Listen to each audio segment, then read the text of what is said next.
Hello and good evening. You're watching AWANI Tonight with me, Hafiz Marzukhi. The Health Ministry has launched an investigation into claims that a private hospital stored a newborn's body in a freezer for 2 weeks. Its Minister, Dr. Zulkifli Ahmad, urged the public to remain calm and await the full facts before making any assumptions about the case. Jadi saya akan menantikan dengan sabar ya untuk mendapatkan dapatan yang penuh daripada semua pihak berwajib yang sedang menjalankan siasatan, termasuklah pihak kami SIKAP yang telah turun ya mendekati beberapa pihak yang terbabit ya. Jadi dengan itu saya mahukan perkara ini terus ya diambil begitu dengan sifat ihsan dan empati kita. Itu yang utamanya. The issue surfaced after an NGO founder claimed the baby's remains were stored in the freezer due to the father's inability to pay the hospital bill, with the body released only after payment. In a statement today, Hospital Bersalin Razif denied the allegations, stating the remains were not withheld for burial. It also said the father was advised to make burial arrangements the next day and that the mother was informed she could bury the baby before settling the bill. The Online Safety Bill 2024 was passed by the Dewan Rakyat today after a block vote called by the opposition MPs. The bill, designed to regulate harmful online content, passed with a 22-vote majority, securing 77 votes in favour, 55 against and 90 absentees. The block vote was triggered by Pasir Mas MP Ahmad Fadli Shari with support from 15 MPs. During the debate, opposition MPs called for the bill to be referred to the Select Committee for further review. They raised concerns that the bill could be used by the government as a tool for censorship. Law and Institutional Reform Minister Datuk Sri Azalina Othman Said, during her winding-up speech, emphasised that the primary purpose of the bill was to curb criminal activities and harmful content such as cyberbullying and child exploitation on social media, and not to restrict freedom of expression. Malaysia is now on track to achieve developed nation status as early as 2027 based on current economic projections, according to Economy Minister Rafizi Ramli. He noted that the country had previously missed this milestone twice, first under the 11th Malaysia Plan and again under the 12th Malaysia Plan, largely due to the impact of COVID-19. Rafizi explained that if global economic growth is around 3% and Malaysia's growth reaches 5%, with an exchange rate of 4 ringgit to the dollar, the country is on track to achieve developed nation status by 2027 or 2028. He added that the 13th Malaysia Plan would focus on ensuring Malaysia meets this target, with a strong emphasis on creating new growth engines, such as developing the artificial intelligence industry and strengthening the ecosystem in the electronics and electrical sector. In 2022, the gross national income per capita threshold for high-income status was set at $14,000, a figure that is adjusted every 2 years depending on global economic conditions. The Parliamentary Special Select Committee on Health has put forward 6 key recommendations to address the growing cost of insurance and takaful premiums in Malaysia. One proposal is the introduction of co-payment options, allowing treatment costs to be shared between insurers, takaful operators and policyholders. Suhaizan called for a government mechanism to regulate healthcare service prices, ensuring transparency and fairness, and urged the Health Ministry to fast-track diagnosis-related groups to better manage treatment costs. He also stressed strengthening strategic partnerships through the Rakan KKM initiative and speeding up the establishment of a national health fund for sustainable public healthcare financing.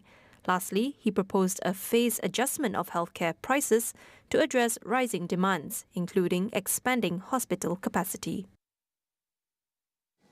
Police have uncovered a cross-border foreign exchange scam that defrauded more than 300 investors out of nearly 12 million ringgit.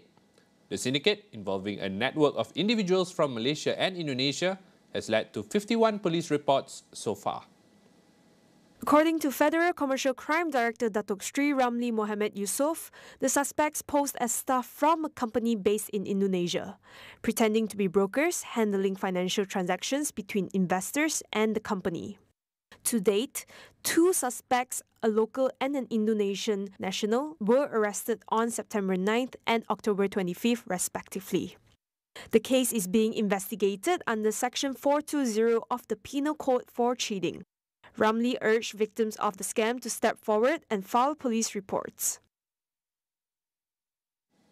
The Transport Ministry is finalising amendments to the Road Transport Act 1987, which will introduce clearer definitions regarding illegal motorcycle racing and mat rempit activities. Deputy Minister Datuk Hasbi Hasbibullah says that the amendments will cover offences such as reckless riding, dangerous stunts and illegal racing on public roads. He said the proposed amendments have been submitted to the Attorney General's chambers for a review. Hasbi was responding to Labis MP Pang Hock Leong's inquiry about the ministry's actions against mat rempit, whose dangerous stunts on highways put other road users at risk. According to police, a total of 2,241 arrests were made nationwide last year to discourage illegal street racing. Most of those detained were aged between 16 and 35. The Kuala Lumpur High Court today approved the government's application to bar PetroSaudi International and its chief executive from accessing $340 million in funds connected to 1MDB. Judge Dato' Ahmad Shahre Saleh says there was enough evidence to show that the money involved was linked to money laundering activities. Granting approval to the application effectively bars PetroSaudi International and its chief executive Tariq Obaid from accessing the money. Others prohibited include subsidiary PetroSaudi Oil Services in Venezuela, UK-based law firm Clyde & Co. LLP, and Temple Fiduciary Services Limited. The Malaysian government has been actively pursuing legal actions to recover these funds. In August, Obaid was sentenced to 7 years in prison in Switzerland for embezzling $1.8 billion from 1MDB. His associate, Patrick Mahoney, received a 6-year sentence. Astro Malaysia Holdings Berhad reports a notable financial turnaround.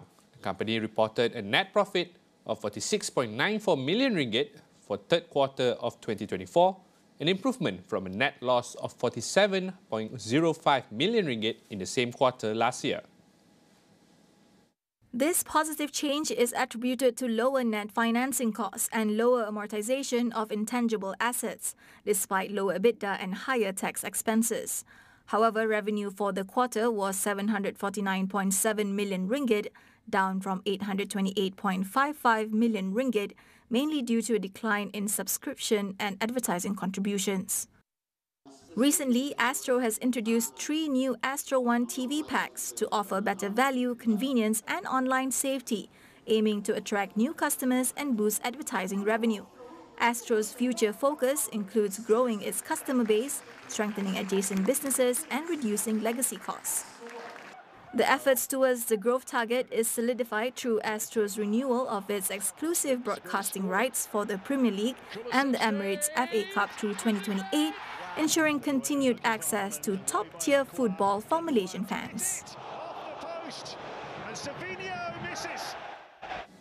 We'll go for a short break. Stay with us.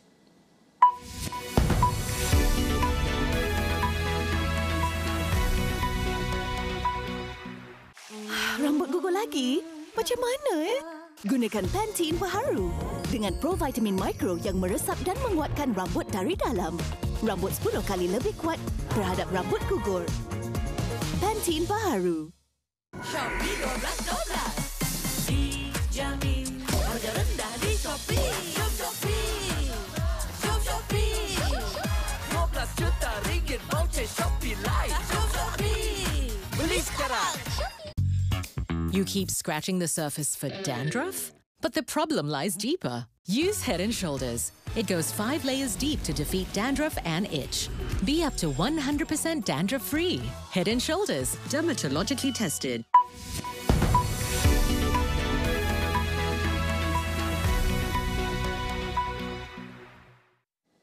Now to international news. In South Korea, police have raided the presidential office in Seoul, escalating a week of political chaos following President Yoon Suk-yeol's failed attempt to impose martial law.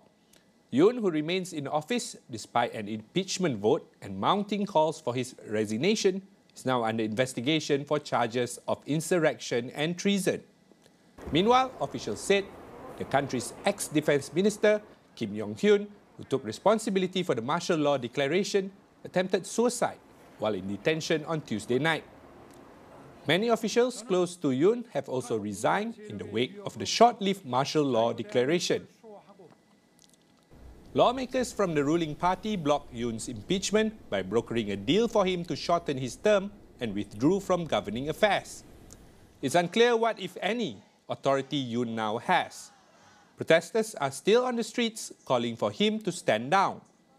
South Korea's main opposition party is set to put a motion again to impeach Yoon on Saturday.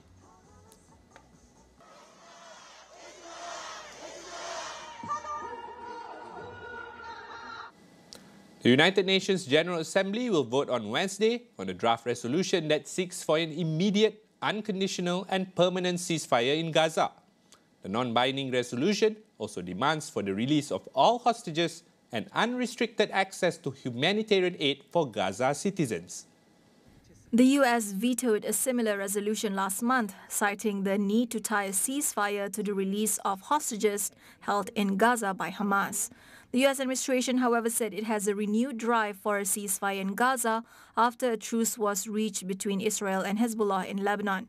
Meanwhile, the UN reported on Tuesday that humanitarian aid to North Gaza has largely been blocked for the past 66 days, leaving up to 75,000 Palestinians without basic necessities. Israeli bombardments on Gaza continue over a year into the conflict, with more than 44,700 Palestinians killed. The Israeli army has blocked flour from entering and being distributed in the Gaza Strip, worsening the humanitarian crisis in the enclave. Displaced Palestinians are now facing a severe shortage of bread, one of the primary food sources there. Increasingly scarce resources have driven panic buying and caused prices to skyrocket. A large number of food stalls were forced to shut down due to the flour shortage, with cracker prices nearly 32 times its usual cost. Lootings have also been reported in central and southern Gaza. Earlier in the week, an Israeli attack in the city of Rafah killed 10 people as they lined up to buy flour. In November, a stampede at a food store in Deir al-Balah, triggered by desperate crowds rushing to buy crackers, resulted in the deaths of 2 women and a child.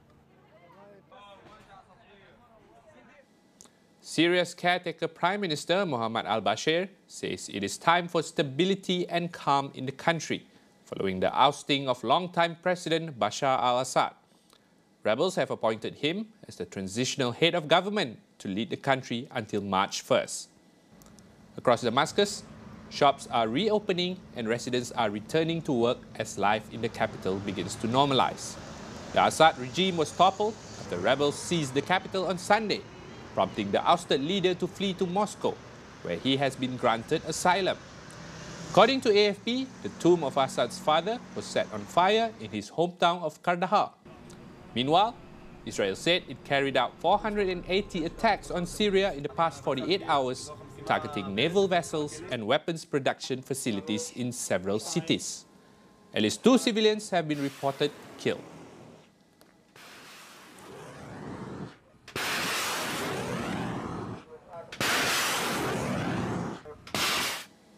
The suspect accused of gunning down the United Health executive, Brian Thompson, in Manhattan, plans to contest his extradition to New York, where he faces a murder charge.